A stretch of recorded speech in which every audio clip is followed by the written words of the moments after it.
Oh, goody. All right, what's going on, everybody? Zombies here again, and today we're back with another Marvel Snap video. So today we have some day one decks for the new Season Pass card, Sebastian Shaw. And Shaw is kind of a neat card, very much a Silver Surfer card. We're going to see a lot of Surfer decks here, but we do have some other stuff cooked up for him.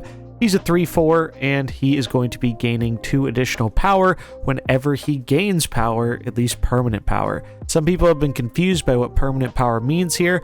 All that means is it is power that is not granted temporarily by a location. So those locations that are giving those plus stats that aren't actually stacking on the card, but are just kind of like a passive effect, those type of locations are not going to buff up the card.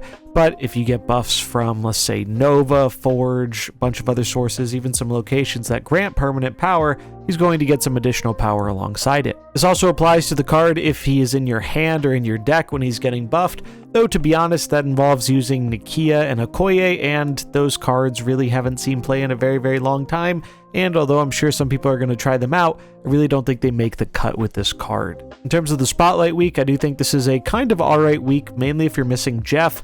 Jeff is an absolute all-star, still seeing play in a ton of different decks, one of the most flexible 2-drops in the game. So if you're missing Jeff, and especially like one other card here, I think this is a good week for you, as long as you're not super interested in some of the other stuff coming up this month. Personally, I think December is kind of a weaker month in terms of card releases, so not a bad time to get caught up on some of those old cards you missed out on, especially as Stegron is getting a buff to a 4/6 with today's patch. And Man-Thing, which has been kind of underappreciated for a while, is getting a pseudo buff from the fact that Luke Cage is now only going to be affecting one lane rather than the whole board. So starting out, we have a Pool 3 Surfer deck, so I try to have at least one budget deck in here for players who don't have any Pool 4 or Pool 5 cards available to them. This is a full Pool 3 deck excluding Shaw, who's obviously the Battle Pass card. Now you may be wondering, why is there an America Chavez in here? Well, this card got very significantly changed. It's not updated yet on Snapzone, but the card is now a 2/3 that on reveal gives +2 to the top card of your deck. While this change has completely gutted this card in the vast majority of archetypes she was previously ran in, one archetype that actually does appreciate the change is going to be these Surfer decks, as giving that additional +2 power to either Shaw or our Brood here is very powerful in general, and it's not the worst card in the world if you just hit pretty much anything else, as it's essentially a 2/5 worth of stats as long as you play both cards, so fairly decent overall. I'm still not super happy about this Chavez change, but it is what it is, so we might as well make the most of it. This is a pretty basic Surfer deck here. We are just trying to play a bunch of 3-drops, get down Sarah on turn 5, and then close out with a few different 3-drops and Silver Surfer. Our main ways of buffing Shaw here are going to be Forge, Nova, and of course Silver Surfer himself. And you could consider some additional upgrades to this deck with Jeff in the Lizard slot.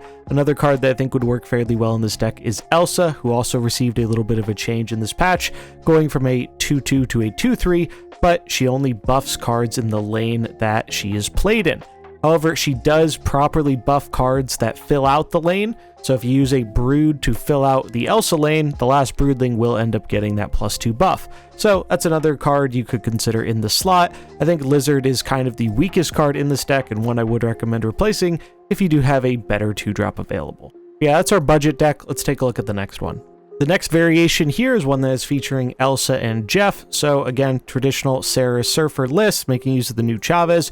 We have a decent amount of move effects here, though honestly we are just playing the move cards for their large bodies. We do have a move Surfer deck here too that's much more focused around move payoffs, but this one's really just running the move cards for their decently statted bodies. Again, Forge, Nova, and Surfer are going to be doing the heavy lifting and buffing up our Shaw. I do think the Killmonger Nova stuff is going to become a mainstay of what makes Shaw fairly powerful, though Polaris and Spider-Man are both pretty good at interacting with where the opponents are playing their cards, even without move payoff.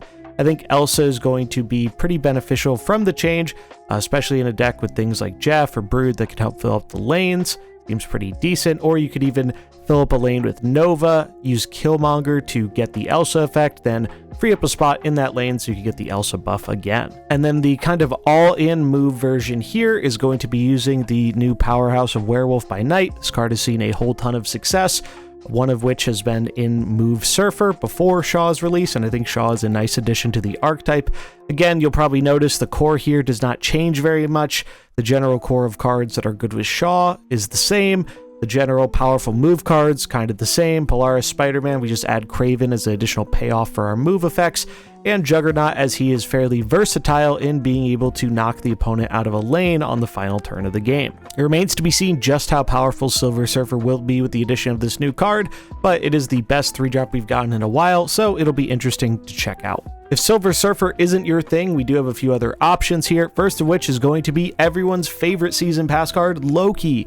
So Loki saw really no adjustment in today's patch, aside from losing a bit of consistency from Chavez, and given that this deck was incredibly dominant throughout the last month or so, adding Shaw to it seems like a pretty reasonable inclusion to an already good deck. And the nice thing about it is, well, what if you happen to miss on your main Shaw activator in Forge? You just throw him away to Loki and don't worry about it.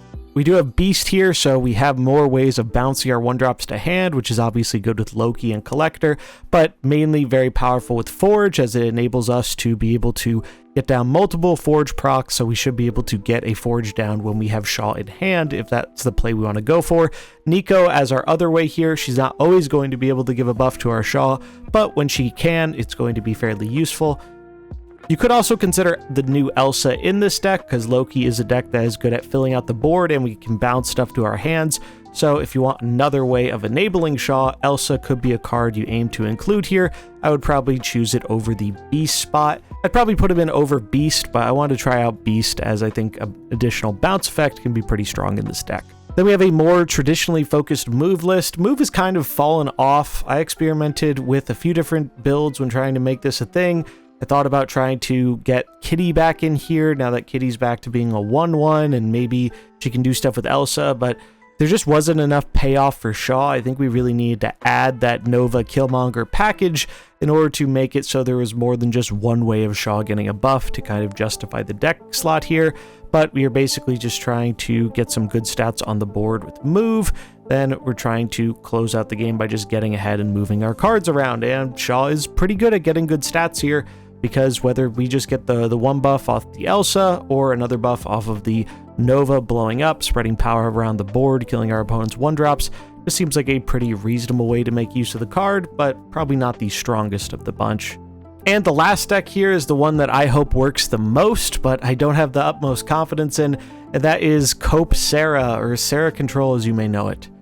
And yeah, Sarah Control has been a deck we haven't really heard from in a while. It got absolutely slaughtered with the nerfs to Kitty Pryde, Angela, and Elsa, but maybe with these cards getting buffed up a little bit and Shaw being an additional bonus to our payoff of Killmonger Nova shenanigans, maybe there will be enough here to bring the deck back. I'm not overly optimistic, but I figured gotta give it a try, and for my fellow Sarah enjoyers, I think this is probably the best way to go about it if you want to include Shaw.